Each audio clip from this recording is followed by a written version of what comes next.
மக்களே அன்னைக்கு ஒரு நாள் எங்கேயாச்சும் ஒரு லாங் ரைடுக்கு போகலான்னு சொல்லி கிளம்பிட்டேங்க. அப்போ பார்த்தீங்க அப்படின்னா வண்டியை நிப்பாட்டிட்டு பார்த்தா ரோடு ஓரம் ஃபுல்லாக வெறும் முள்ளு செடியாக இருந்துச்சு. அந்த முள்ளு செடியில் ஃபுல்லாக சின்ன சின்ன பழமாக இருந்துச்சுங்க. அந்த பழம் எனக்கு என்னன்னு சரியாக தெரியல. இதுக்கு முன்னாடி அந்த பழத்தை நான் பார்த்ததே இல்லை.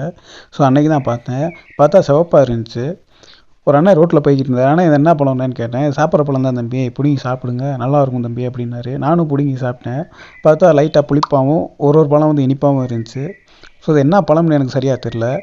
இந்த பழம் என்னன்னு தெரிஞ்சால் எனக்கு கமெண்ட் பண்ணுங்கள். ஆனால் நிறையா பறித்து வச்சுக்கிட்டேன். நான் பாக்கெட்டில் போட்டுக்கிட்டு பைக் ஓட்டிக்கிட்டே ஒன்று ஒன்றா சாப்பிட்டு போய்கிட்டே இருந்தேன். உண்மையாகவே சூப்பராக இருந்துச்சுங்க. இந்த பழம் சாப்பிடும்போது செம்ம எனர்ஜியாகவும் இருந்துச்சு. ஸோ இந்த பழம் எனக்கு ரொம்ப பிடிச்சிருந்துச்சி. அதுக்கப்புறம் நான் எப்போ எந்த செடியை எந்த ஓரத்தில் ரோட்டு ஓரத்தில் எங்கே பார்த்தாலும் வண்டியை கண்டிப்பாக நிப்பாட்டி ஒன்று ஒன்றா பறித்து சாப்பிட்டுக்கிட்டு தான் இருந்தேன்.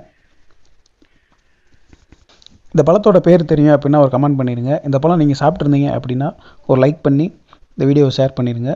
Thank you friends.